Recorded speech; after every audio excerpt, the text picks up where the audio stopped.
Llegim o què?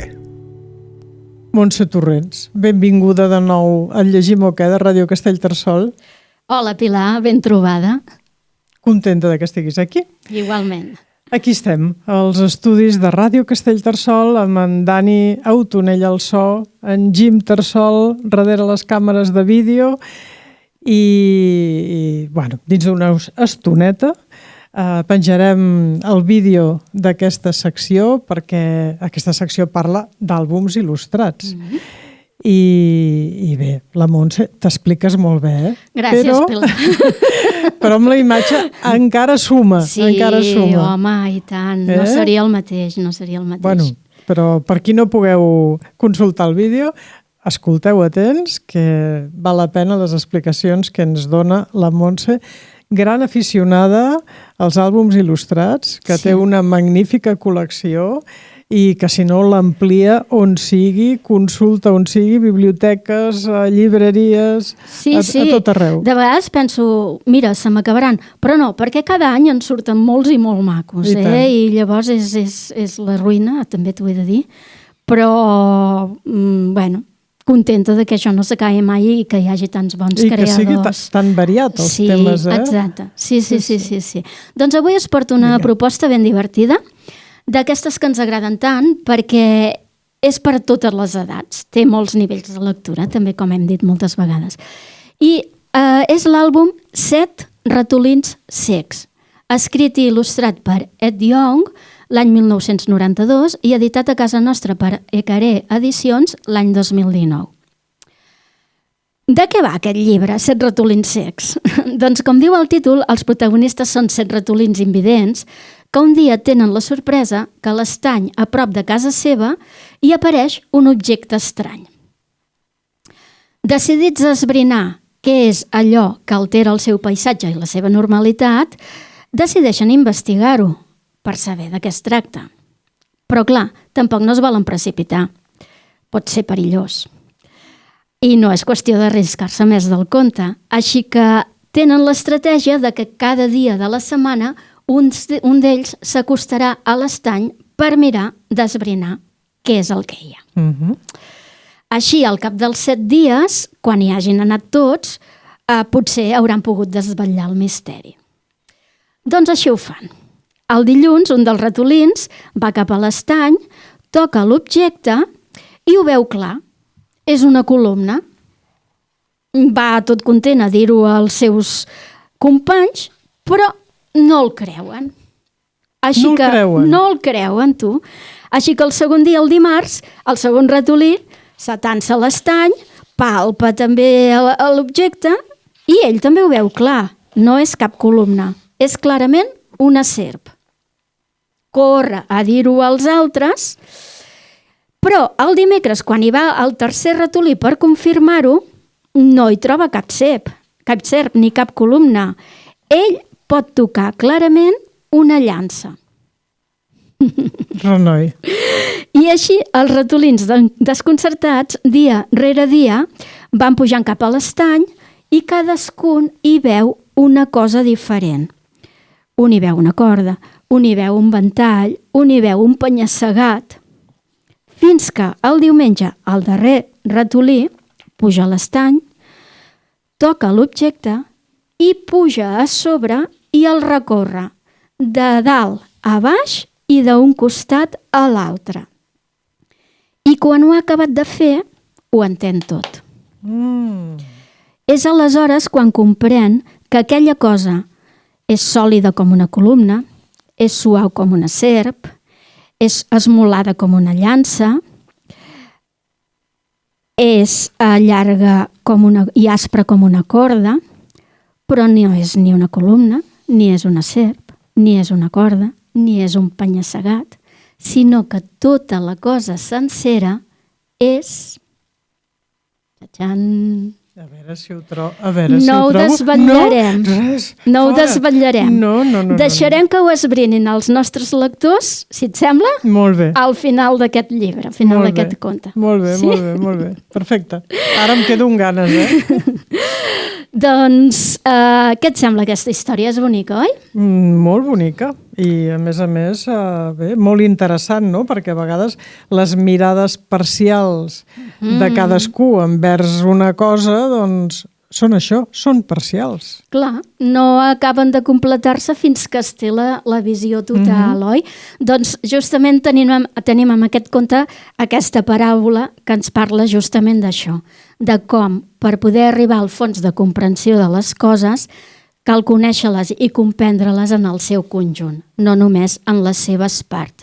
De fet, tal com diu l'autor al final de la història, diu, conèixer una part ens permet inventar una història bonica, però només la totalitat condueix a la saviesa. I fixa't que és una història que té molts bons ingredients perquè planteja un misteri, ens permet fer i refer hipòtesis, però la veritat no es desvetlla fins al final. Estructuralment té un format de faula, com una faula clàssica. I, de fet, és que està inspirada en una faula sufí del segle XIII, atribuïda a Rumi, que és un dels poetes més cèlebres perses de l'època. Però he de dir que la faula de Rumi, per mi, té una pega que aquest no la té, i és que ell, Rumi, en el títol de la faula original, ja desvella el misteri final. Què dius? Sí. I en canvi aquí l'autor molt hàbilment ha sabut mantenir aquesta intriga fins al final de la història. Molt bé, molt bé, molt bé. Doncs a banda d'aquest text tan ben filat, les il·lustracions també són molt atractives. És un àlbum de format força gran, de 25 per 28, amb unes il·lustracions a doble pàgina, i els protagonistes, els ratolins, se'ns presenten en colors ben vius, amb uns grans ulls blancs i molt ben contrastats sobre un fons totalment negre. Gairebé semblen figures retallades contraposades contra aquest fons negre que les fa destacar tant. L'autor, Annette Young, és xinès de naixement i es va formar a universitats i centres d'art d'Illinois, de Los Angeles, de Nova York, on viu actualment.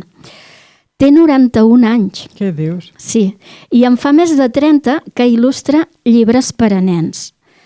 Durant tots aquests anys ha rebut nombrosos premis i nominacions per les seves obres i les seves il·lustracions. L'any 1990 va rebre la medalla Caldecott, que és el premi literari per a llibres infantils més prestigiós dels Estats Units i que comparteix amb altres autors que potser els sonaran a la nostra audiència, com l'autor de Allà on viuen els monstres, Maurice Sendak, o l'autor de La invenció de l'Hugo Cabret, que és en Brian Selznick. És un premi que s'atorga anualment. Doncs a mi aquest fet de conèixer el seu origen, encara que ell s'hagi format a Estats Units, crec que es nota molt la influència oriental en aquest llibre, tant en l'elecció de la faula, per una banda, com amb la manera d'il·lustrar-la amb aquestes figures tan sòlides i tan retallades contra el fons, que em recorden una mica aquells teatres xinesos. De les ombres xineses, exacte, exacte. I, a més, anar-hi pensant, se'm va també desvetllar una cosa que no acabava d'entendre del llibre, i és que a dins els ratolins són d'uns colors molt vius i molt potents, però tant a la portada com a la contraportada se'ns presenten negres. I clar, al anar-hi pensant en tot això i el teatre xinès, clar, se'n va desvetllar el misteri. Són ombres. Són ombres, fixa't. És com una mica si miréssim dins la casa d'aquests ratolins per la finestra. Les ombres que fan a la paret. La llar de foc, exacte. Sí? Tant aquí com aquí al final. Aquí és claríssim, aquí al darrere. Sí. Claríssim ara que ho dius, Montse?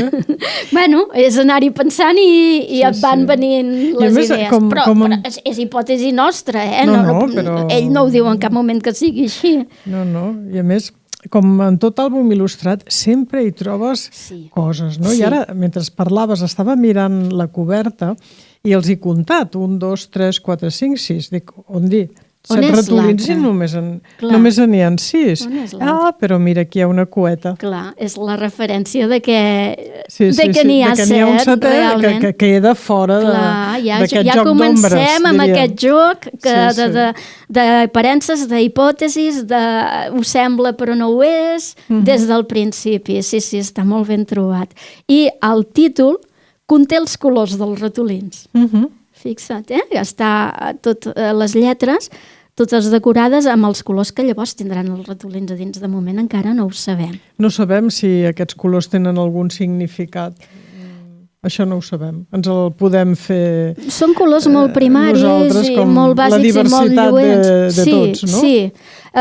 Fixa't que és el que dèiem de nivells de lectures, perquè són uns colors que també pels nens són molt atractius, són uns colors molt sòlids i per un nen petit doncs podríem llegir aquest llibre i aprendre els dies de la setmana, comptar els ratolins, aprendre els colors, ordenar els primer, segon, tercer, sí? És a dir, clar, un adult hi veu un altre significat, sí? Sobretot quan arribem al final. Però realment és per totes les edats i per cada edat té la seva gràcia. No, té molta gràcia. Mira, ara em ve al cap que un dia una mestra, no fa gaire, aquest estiu, una mestra em deia, arran d'aquesta secció, el bé que li anava, perquè ella mirava, clar, a l'hora de fer treballar els petitons i tal, i li anava bé escoltar la secció perquè allà on no veia ella, sempre la Montse veia altres coses, no? I això ens passa a tots, Sí, exacte. Cada lector hi pot treure les seves interpretacions. Però ara que l'estem mirant totes dues aquí davant, fixa't si no t'ho imagines un teatret d'aquells xinesos i aquestes figures retallades, anar sortint una per allà i l'altra per l'altra banda i fer representar aquesta representació. Seria bon exercici també de fer, per exemple, a classe amb els nens, perquè és molt visual aquesta història, sí. I aquesta forma d'il·lustrar-la. I igualment pels grans, perquè aquests contes són a partir de, en aquest cas no sé si de 4, 5 anys, 6, però fins als 90, 104, 105, 106. Exacte. Doncs sí, una paràbola, una faula, un àlbum atractiu i divertit, adaptat per totes les edats, que transmet un ensenyament que no té edat per ser après i que no hauria de ser mai oblidat. I és que la saviesa és en el tot, no en les parts. Molt bé, Montse, que bé. Doncs ja en tenim un altre a la nostra biblioteca. Fins a la propera i esperem que sigui atractiu per tots els nostres oients. Crec que sí. Molt bé, Pilar. Vale, merci. Fins a la propera secció. Adéu-siau. Adéu. Llegim o què?